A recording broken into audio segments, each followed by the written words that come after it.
Cipriano, bom dia. Deixa eu falar aqui, trazer um pouco de Bom um dia, Dani. assunto que tem causado aí grande expectativa, inclusive, no mercado. Dias o mercado responde de um jeito, dias de outro, porque também as mudanças foram constantes, que é justamente essa questão, né, dos isolamentos em relação à Covid-19 lá na China, essa política, essa tolerância de Covid-0 por lá. Isso vem mexendo bastante, nas 2 últimas semanas, isso tem mexido bastante. Primeiro veio a notícia de que o governo ia realmente flexibilizar, no dia seguinte já não ia mais. Então a gente viu aí uma grande volatilidade relacionada a isso, principalmente as commodities metálicas. Eu até deixei aqui no quadro aqui atrás, no nosso monitor de mercado, para poder dar uma olhada. A gente teve realmente agora uma queda, mas no final da semana passada disparou, né, o minério de ferro, depois o governo realmente confirmar e começar aí, por exemplo, por viajantes, né, não ter que mais ficar aquele tempo inteiro, né, de isolamento, ou qualquer pessoa que tinha contato ali com alguém que teve Covid também tem que entrar naquele imenso isolamento. A gente vê fábricas, o mercado inteiro parando por lá. Ou seja, toda vez que a gente tinha alguma notícia positiva em relação a isso, o minério de ferro dava aquela disparada, a gente já viu o reflexo de cara aqui. Porém, tem uma outra questão ali na China que eu não sei se muita gente talvez tenha deixado ali para um segundo plano por causa dessa questão do Covid, que é a demanda do setor imobiliário por lá. Apesar da gente ter agora esse otimismo em relação a esse isolamento que foi relaxado, que isso dá uma sinalização de que pode a economia voltar a andar um pouco mais lá, por outro lado, a gente tem um setor imobiliário, que é o que para onde realmente vai essa maior demanda do minério de ferro, que está bem parado e está bem prejudicado há um certo tempo, não é de agora, né? Está inchado, tem uma bolha, tem um problema gigantesco. Então, ou seja, seria mais um voo de galinha, a gente pode dizer assim, esse termo que é muito usado no mercado, em relação a esse minério de ferro, porque no final das contas a demanda que é maior, que era o setor imobiliário por lá, não anda nada bem, né?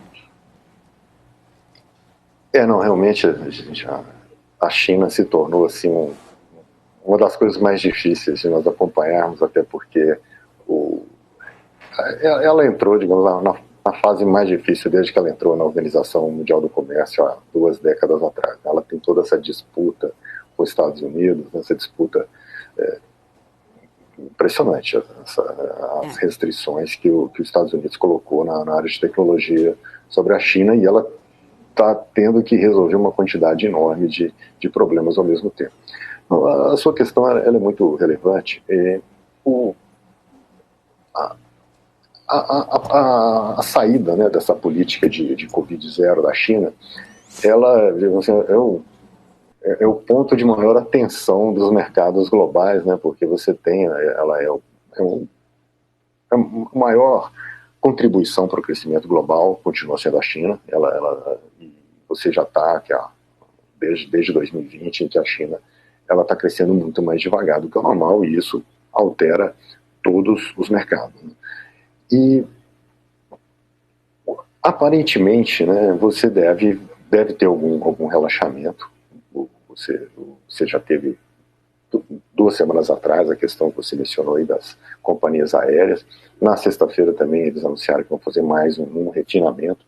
A China ficou mais isolada do mundo em termos também de comunicação do que vai fazer, né, desde que até por conta toda essa pressão americana em cima dela, tudo ficou mais opaco, a gente tem mais dificuldade de saber, né, até de entender por que eles têm tantas restrições assim para a saída política de Covid-0, né?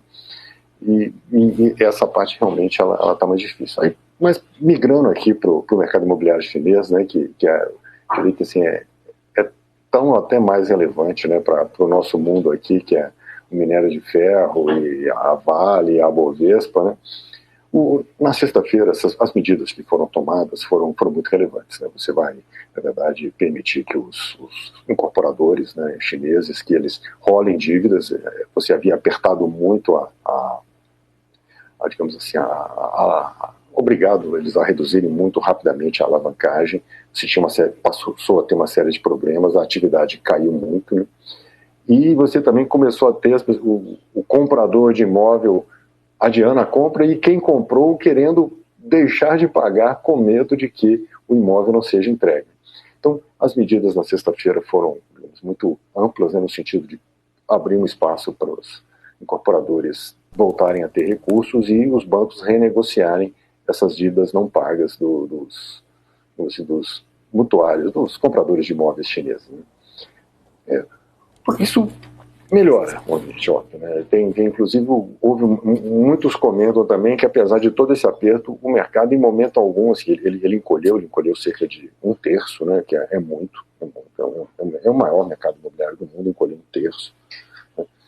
Mas ele não entrou em colapso. Se ele não entrou em colapso até agora e você começou finalmente a relaxar as restrições, é bem provável que ele não tenha um colapso que acabe com a economia chinesa, a economia global durante alguns meses, né? E começa a se estabilizar e começa a voltar a crescer. Mas o que a gente tem que entender é que o mercado imobiliário chinês, o objetivo de todo esse ajuste é que ele fique menor em bases permanentes. Eu acho que a referência é esse 1/3, 30%. A área construída na China anualmente vai ser, em bases permanentes, vai ser algo como 30% menor do que era há 2 anos atrás, né? Então, aquela demanda que que já existiu por minério de ferro, ela não volta. Ela, deprimida, ela volta a crescer, né? Volta a crescer, mas ela não volta ao que era, né?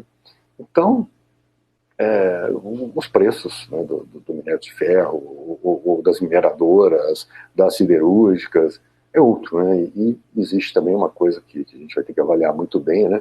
A China provavelmente, como ela quer ter um papel muito importante na redução das emissões de carbono daqui para frente, né, ela deve reduzir a produção de aço, até porque uma das coisas que mais emite carbono é produzir aço, e a China produz mais da metade do aço do mundo, e provavelmente ela deve mudar isso aí. Então, eu acho que o voo de galinha é uma palavra forte, né, que a gente está acostumado aqui para caracterizar outras questões, mas acho que não dá para esperar que a gente volte para o que era 2 anos atrás, o mercado de minério de ferro.